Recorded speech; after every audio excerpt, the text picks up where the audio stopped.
Apa yang ada dalam pikiran orang ketika hampir mati? Apa yang Anda lihat di mata Anda selama waktu ini? Saya pikir semua orang telah memikirkannya sebelumnya.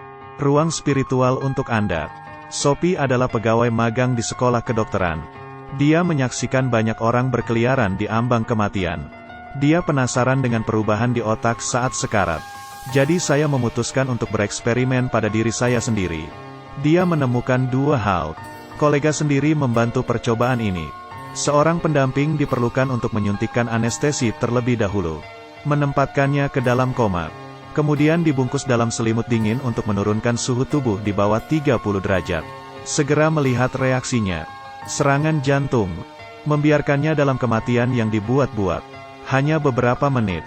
Itu berarti Anda tidak dapat melakukannya dalam waktu kurang dari 1 menit.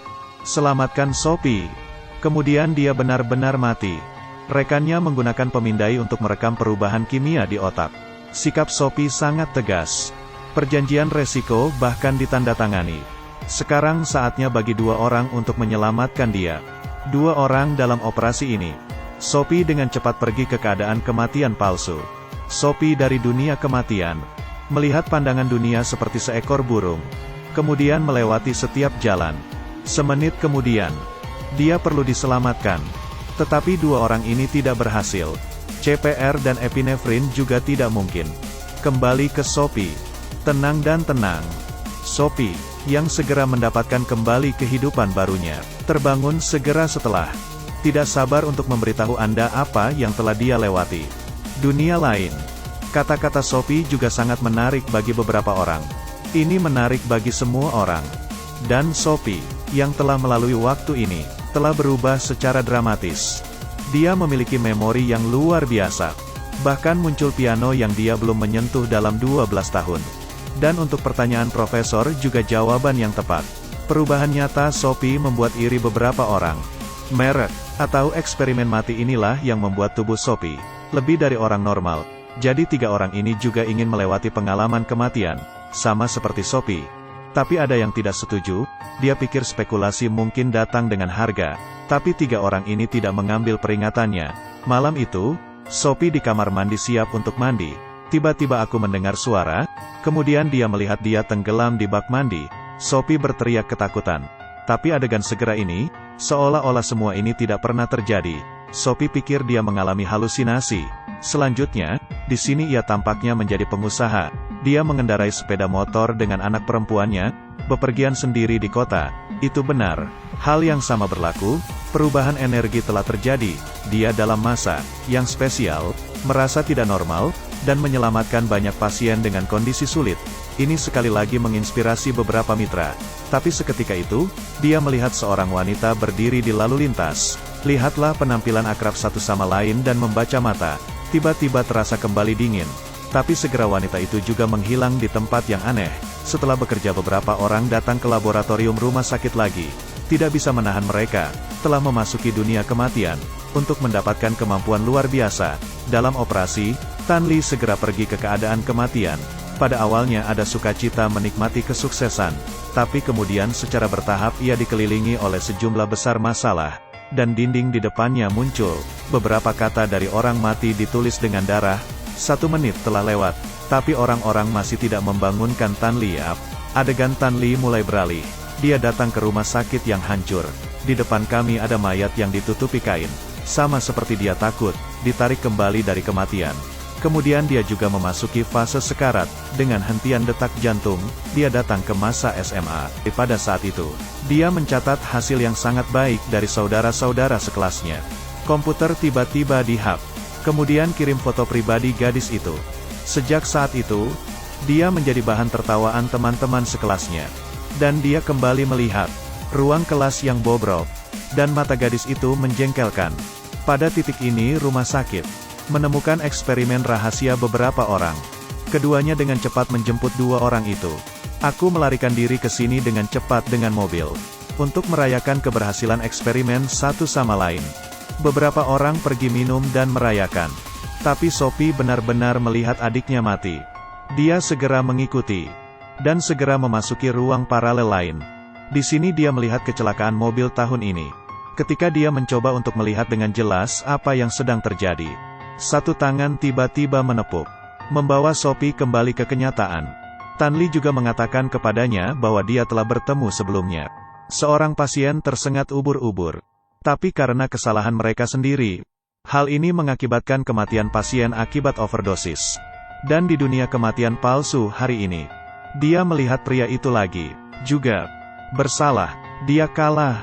Tampaknya sesuatu yang aneh telah terjadi pada semua orang. Setelah karnaval, ia kembali ke kapal pesiar mewahnya. Aku melihat seorang wanita menangis terbaring di tempat tidur. Tapi ketika dia berbalik, seorang wanita hilang. Kemudian datang tangisan bayi dari belakang sofa. Dia dengan cepat membuka sofa. Tapi aku tidak menemukan apa-apa. Sementara itu Sophie meringkuk di sudut, bersiap untuk merekamnya di ponselnya. Lampu di kamar tidur belakang meredup.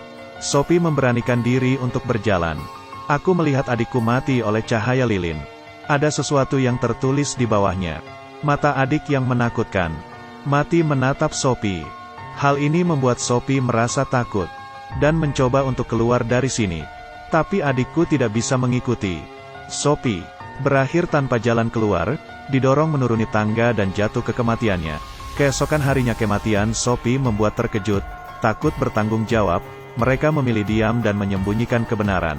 Untuk mencegah ponsel Sophie terekspos, eksperimen mereka harus membiarkan Tan Li pergi ke kamar mayat, temukan ponsel Sophie, dan menghancurkannya.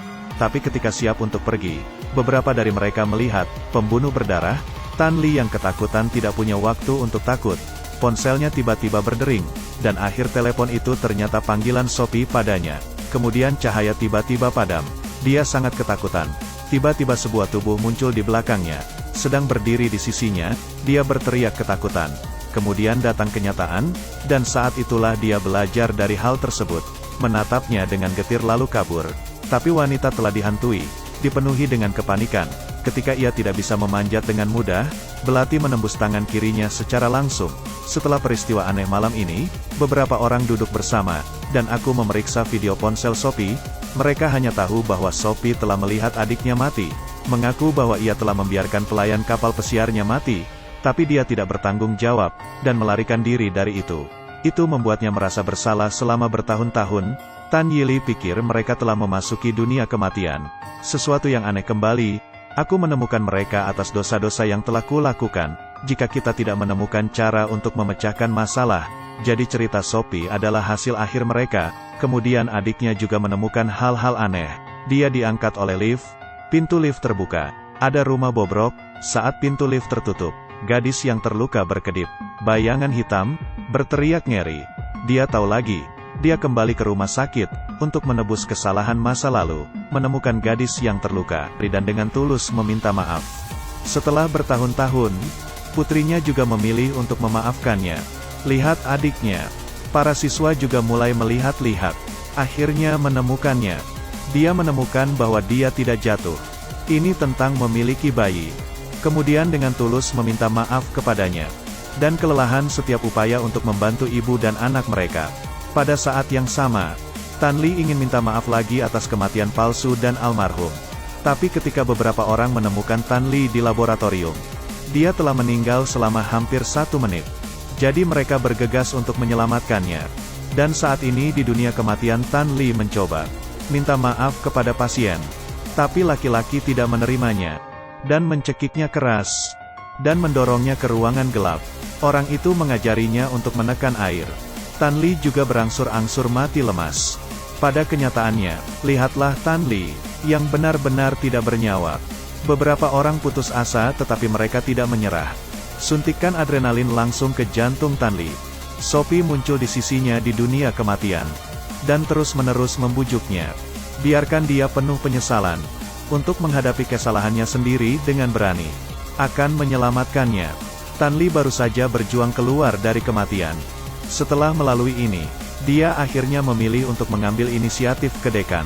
Akui kesalahan yang dia buat tahun itu. Filmnya berakhir di sini. Beberapa orang menghadapi penyesalan. Dipenuhi rasa bersalah.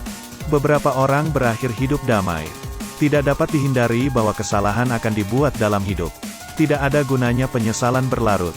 Kita harus menanggung kesalahan kita sendiri dan minta maaf. Hati nurani tidak diam. Maukah kau menceritakan rahasiamu? Selamat datang di kolom diskusi. Sampai jumpa.